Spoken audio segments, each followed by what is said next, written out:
26번 문제는 조사, 설계, 리서치 디자인이라 하는데요. 반드시 포함되는 내용이 아닌 것은입니다. 우리가 이제 조사 설계라고 하는 것을 조사의 과정, 연구 과정으로 본다면 문제를 제기하고 그 다음에 가설을 설정하죠. 가설을 설정한 다음에 조사 설계가 들어갑니다. 이때 조사 설계가 들어가거든요. 그러면 이게 쭉 그 다음은 쓸 필요 없고요. 마지막은 이제 보고서 작성이 되는데 이러한 프로세스로 보았을 때 서론은 아니에요. 서론, 본론, 결론으로 봤을 때 이 조사 설계는 본론 부분에 차지한다. 본론 내용이다 이렇게 보시면 되겠죠. 그러면 조사 설계는 어떤 것들이 들어가느냐, 자료 수집은 어떻게 할 거냐, 그 다음에 표집 방법은 어떻게 할 거냐, 그 다음에 분석 절차나 방법은 어떻게 할 거냐, 그 다음에 여기 변수의 개념적이나 측정 방법은 어떻게 할 거냐. 이게 이제 가설에 들어가는 것이거든요. 그래서 가설이 이제 변수 간의 잠정적인 진술이다 보니까, 그러면 연구 문제의의와 조사의 필요성은 어딜까요? 여기입니다. 여기 연구 문제의의와 조사의 필요성은 여기에요. 그래서 한마디로 말하면 연구의 필요성을 이야기하는 거거든요. 연구의 필요성은 조사 설계에 반드시 들어갈 필요는 없어요. 조사 설계는 말씀드린 대로 자료 수집 방법, 표집 방법, 분석 절차와 방법, 그다음 변수의 정의와 측정 방법, 이런 것들이 들어가는 거죠. 조사 설계에는. 그래서 4번이 여기 해당되지 않는다. 반드시 포함되어야 될 내용은 아닌 것이죠. 4번이 답이 됩니다. 이 프로세스를 먼저 보면 이해가 좀 빠르니까 그렇게 접근하는 게 좋습니다. 자, 그 다음에 27번 문제입니다. 영가설, 귀무가설이라고도 하죠. 귀무가설이라고도 하죠. 여기에 관한 설명으로 옳은 것은 이다 라고 했어요. 자, 이 영가설, 귀무가설 문제는 체킹해 주시고, 우리가 이제 영가설을 설정하는 이유가 연구가설을 검증하기 위한 가설입니다. 연구가설을 검증 또는 반증하기 위한 가설이다. 그게 바로 영가설이다. 이렇게 말을 하죠. 영가설은 없을 무자가 들어가요. 귀무에. 그래서 관계가 없다가 아니라 관계가 없을 것이다. 관계가 없을 것이다. 이렇게 정리하는 것이 바로 영가설이죠. 영가설은 이 연구자가 검증하고자 하는 연구가설 또는 대안가설이라는데, 그것과는 좀 이렇게 반대가 되는 거예요. 연구가설은 관계가 있을 것이다를 보는 것이고, 영가설은 관계가 없을 것이다라는 것을 보는 것이거든요. 그래서 이 영가설 같은 경우는 변수 간의 관계가 문제 지문에도 나오지만 우연임을 말하는 것입니다. 변수 간의 관계가 우연임을 말하는 것, 이것이 바로 영가설의 개념이기도 합니다.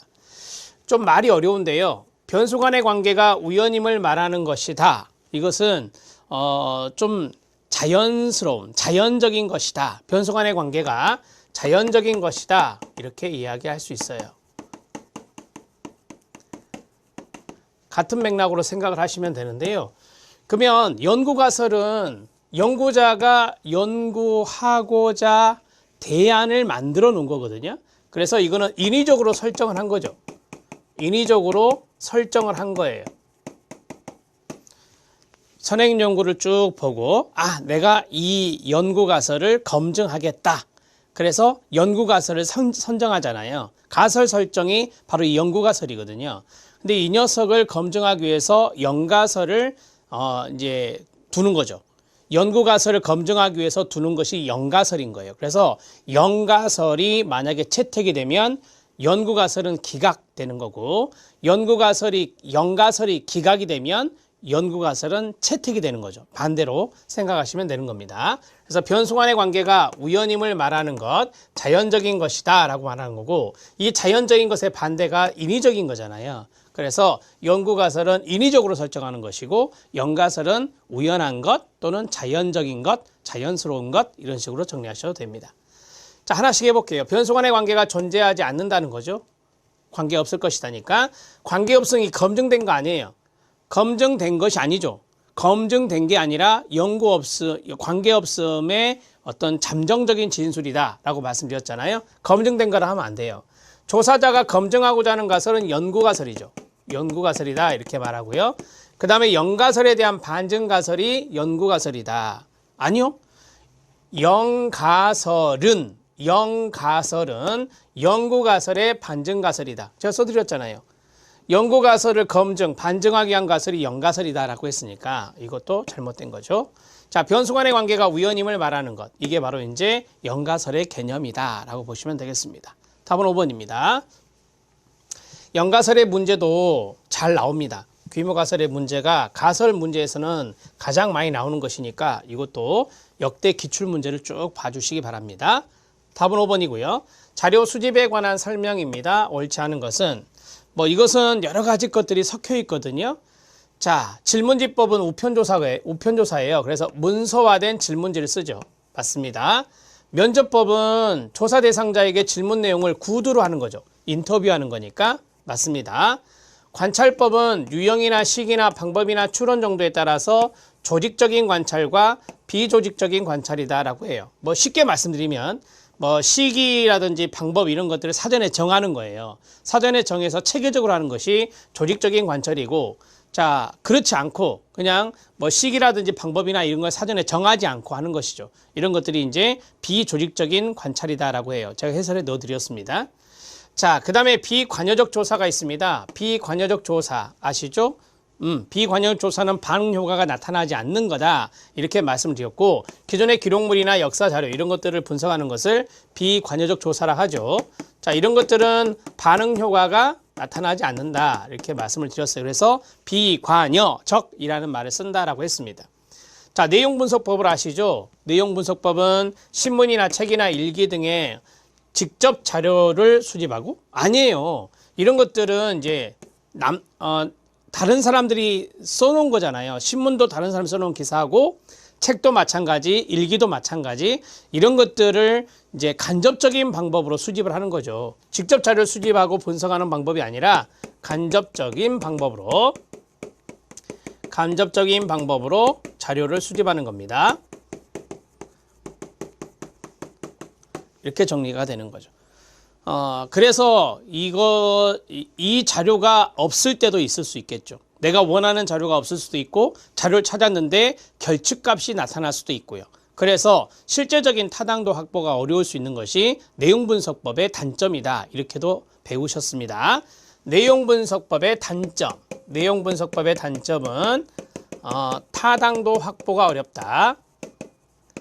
타당도 확보가 어렵다. 그 이유는 뭐냐면 기존 자료를 활용하기 때문에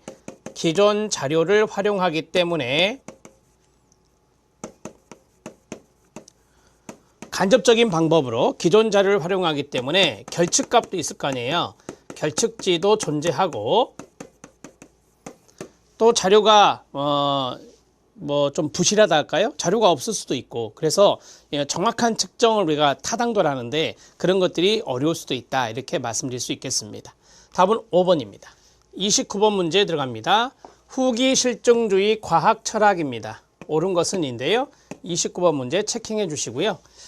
자, 후기 실증주의에 대한 내용을 쭉 제가 해설에 넣어드렸거든요. 그 해설에서 읽을 거리, 후기 실증주의에 해당되는 것들이 있을 거예요. 그 내용들이 조금 중요하니까 그 내용들 잘 읽어주시고요. 우리가 후기 실증주의 하면은 좀 질적인 측면이 좀 강하죠. 질적인 측면이 강하다라고 말씀드릴 수 있어요. 실증주의라는 것은 이거죠. 연역주의고 양적이죠. 양적. 그러면 실증주의가 주장하는 연역주의에 대한 대안이다라고 했는데요. 후기 실증주의는 연역주의에 대한 비판으로 나왔다라고 보시면 돼요. 질적 연구 패턴이기 때문에. 그래서 대안이라는 말보다는 연역주의에 대한 반대를 주장하는 것이다. 이렇게 정리하시면 되겠고요. 자, 그 다음에 관찰 대상이 인간과 무관하게 존재할 수 있다고 본다.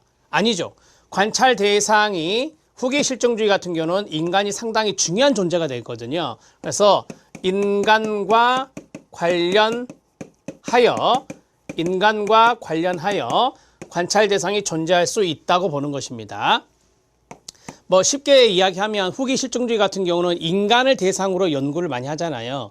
뭐 예를 들어서 어떤 사람들의 생활 경험이라든지 어떤 사람들의 어떤 현상학적인 태도라든지 이러한 것들을 보는 것이 바로 이제 질적 연구 패턴이고 후기 실증주의에서 봤던 것이니까 관찰 대상이 인간과 관련해서 존재할 수 있다 이렇게 보시면 되겠습니다.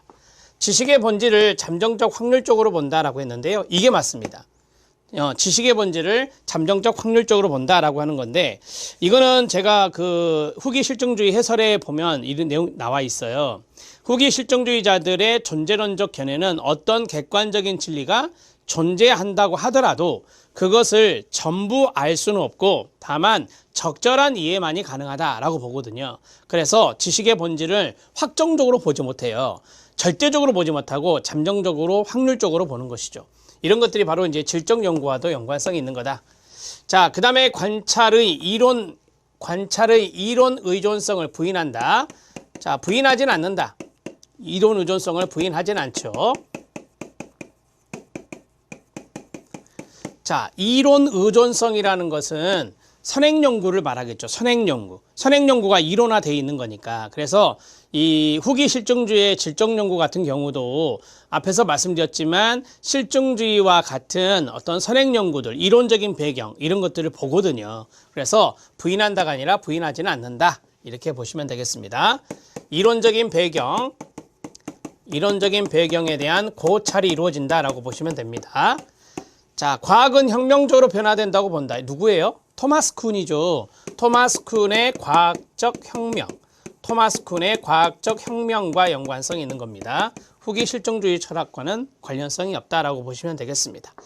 자, 우리가 후기 실증주의 하면은 실증주의 하면은 양이라고 배우셨잖아요. 후기 실증주의 같은 경우는 양이 아닌 질적인 패턴 이런 연구들을 이제 했던 측면이 강하다. 그게 바로 후기 실증주의의 과학 철학이다. 이렇게 보면 되고요. 지식의 본질을 잠정적 확률적으로 봤었다. 이렇게 알아두시면 됩니다. 이런 과학 철학의 문제도 한 문제씩 나와요. 진짜 어렵게 낸 적도 있고요. 그래서 이것도 기출문제에서 이미 나올 만큼 많이 나왔습니다. 기출문제 보시면 충분합니다. 답은 3번입니다. 30번 문제는 변수에 대한 문제인데 사례 문제이기도 해요. 가정폭력이 피해 여성의 우울증에 미치는 영향은 여성이 맺고 있는 사회적 네트워크의 수준에 따라 달라진다는 연구 결과가 발표되었다. 이걸 모형으로 그려보면 자, 가정폭력이 자, 피해 여성의 우울증에 미치는 영향이라 했거든요. 그럼 이렇게 가죠. 자, 여기에서 이 여성이 맺고 있는 사회적 네트워크의 수준에 따라 달라진다. 이게 이제 사회적 네트워크가 됩니다. 사회적 네트워크 수준이 되겠습니다. 사회적인 관계망이 되겠네요. 여기에 따라서 이 우울증의 수준이 정도가 달라진다라고 하는 거예요. 이걸 우리가 독립변수라 하고 이걸 종속변수라 하고 이것을 조절변수라 해요. 조절변수. 제가 조절변수 꼭 나옵니다라고 말씀드렸잖아요. 정말 잘 나옵니다. 자, 그 다음에 이제 내생변수, 외생변수 이런 것들이 있어요. 내생변수와 외생변수 같은 경우는 외생변수를 우리가 여기 독립변수를 외생변수라 하고 그 다음에 종속변수를 내생변수다 이렇게도 표현하거든요. 여러분 해설해 보시면 제가 내생변수, 외생변수를 넣어드렸거든요. 내생변수는 모형의 외부에서 그 움직임 또는 수치가 결정되는 외생변수가 주어지면 그에 의존해서 결정이 된다라고 했잖아요. 그래서 이 외생변수에 의존해서 이 내생변수가 결정이 되는 건데 즉 외생변수, 독립변수가 변하면 내생변수, 종속변수도 변한다라고 하는 거예요. 그래서 우리가 이제 외생변수를 독립변수로 놓는다면 내생변수는 종속변수가 된다. 이렇게 정리하셔도 되죠. 그래서 독립변수 할 수 있고 종속변수 할 수 있고 내생변수 할 수 있고 조절변수도 할 수 있는데 매개는 없어요. 매개는 이렇게 가는 거잖아요. 매개는 이렇게 가는 거예요. 이렇게 가는 것이 매개변수죠. 이게 매개변수예요. 이 그림 아니잖아요. 그래서 답은 2번입니다. 31번 문제. 연구윤리 문제는 꼭 한 문제씩 나오더라고요. 부합, 적합하는 사회복지조사로 옳은 것은 연구 참여자가 평소와 다른 행동을 하지 않도록 연구자의 신분을 숨기면 돼요? 안 되죠. 연구자의 신분을 숨기고 자료를 수집한 것은 좋지 않습니다. 윤리적으로. 자, 연구 결과 확산을 위해서 연구 참여자의 신분을 다른 연구기관의 동의 없이 공개해서도 안 됩니다. 연구 참여자의 신분 공개할 때는 동의를 받아야 됩니다. 연구 결과에 영향을 미치지 않도록 연구 참여자에게 일어날 수 있는 이익을 미리 알리지 않았다? 이것도 바람직하지 않죠. 연구 참여자에게 일어날 수 있는 이익을 알릴 필요가 있고요. 여기에 대해서 다 고지하고 동의를 받아야 됩니다. 연구 참여 여부를 성적 평가와 연계해서 연구 참여자의 참여 동기를 높였다. 참여해주면 성적을 잘 줄게 라고 연계했다는 건데 이것도 윤리적으로 바람직하지 않습니다. 연구 참여자에게 연구 과정에서 발생할 수 있는 고통 또는 아까 말씀드렸던 이익이요. 이런 것들을 미리 알리고 사전 동의를 구하였다라고 했어요. 고통뿐만 아니라 이익도 알리고 미리 알리고 사전 동의를 받는 것이 자발적으로 고지된 동의입니다. 5번이 맞죠. 5번이 답이 되겠습니다. 어렵지 않게 생각하시면 됩니다. 자, 32번 문제 들어갑니다. 다음 연구 상황에 유용한 조사 유형은 뭐냐? 평가적 연구, 기술적 연구, 설명적 연구, 탐색적 연구, 척도 개발 연구인데요. 자, 기술적 연구는 상관관계를 규명하는 것이다 라고 하고요. 그 다음에 설명적 연구는 인과관계를 규명하는 것이다 라고 하고요. 탐색적 연구는 문제 형성, 문제 제기를 위해서 이제 우리가 탐색적 조사, 파일럿 스터디라고 하는 것은 예비조사의 성격이 있다 이렇게도 이야기하죠. 그래서 탐색적 조사는 여러 가지, 탐색적 연구는 여러 가지 방법을 쓸 수 있다. 전문가를 찾아볼 수도 있고 문헌조사를 찾아볼 수도 있고 그 다음에 특례조사 이런 것들을 해본다고 했잖아요. 일본 후쿠시마 원전 유출이 지역 주민들의 삶에 초래한 변화를 연구하고자 하였으나 관련 연구나 선행 자료가 상당히 부족함을 발견했어요. 그러면 관련 연구나 선행 자료가 상당히 부족하면 거기에 대해서 경험자를 조사해 볼 수도 있고 전문가분들을 가서 조사해 볼 수도 있겠죠. 이게 지금 뭐예요? 문헌이 부족하다는 거잖아요. 자, 문헌이 부족하다. 연구나 선행 자료가 없으니까. 자, 문헌이 부족하면 탐색적 조사를 통해서 전문가의 의견을 듣거나 경험자 조사를 하거나 그 다음에 이와 유사한 사례, 특례조사라거든요. 특례조사 이런 것들을 해볼 수 있겠죠. 이게 다 탐색적 연구의 종류들이에요. 답은 4번입니다. 33번 문제 들어갑니다. 가설의 문제가 나왔고요. 자, 옳은 것은 이다 라고 했어요. 우리가 이제 가설의 특징에서 나오는 것이 있어요. 이론적인 배경이 있어야 되죠. 선행 연구를 기반으로 해야 된다라고 하는 겁니다. 선행 연구를 기반으로 하는 것이 가설이다. 변수 간의 관계를 가정한, 이 가정은 뭐뭐일 것이다, 뭐뭐 할 것이다 이런 식으로 가정한 문장이다 라고 하는 거죠. 확률적 표현이요. 그 다음에 가설 구성을 통해 연구 문제가 도출된다? 아니죠. 연구 문제 제기가 먼저고 그 다음에 가설 설정이 나중이니까 자, 연구 문제를 도출한 다음 가설이 구성되는 겁니다. 이렇게 해서 정리하시면 되고요. 자, 탈락. 자, 그 다음에 창의적 해석이 가능하도록 개방적으로 구성되는 거 아닙니다. 여러분, 이 가설이라고 하는 것은 검증 가능하고 구체적으로 하는 조작적 정의화를 해야 돼요. 창의적 해석이 가능하면 안 돼요. 그래서 이것을 간단히 조작적 정의를 해야 된다. 조작적 정의는 구체적이면서도 측정 가능, 관찰 가능한 형태로 이 가설을 구성해야 된다. 이렇게 보시면 되겠죠. 기억과 니은이 맞습니다.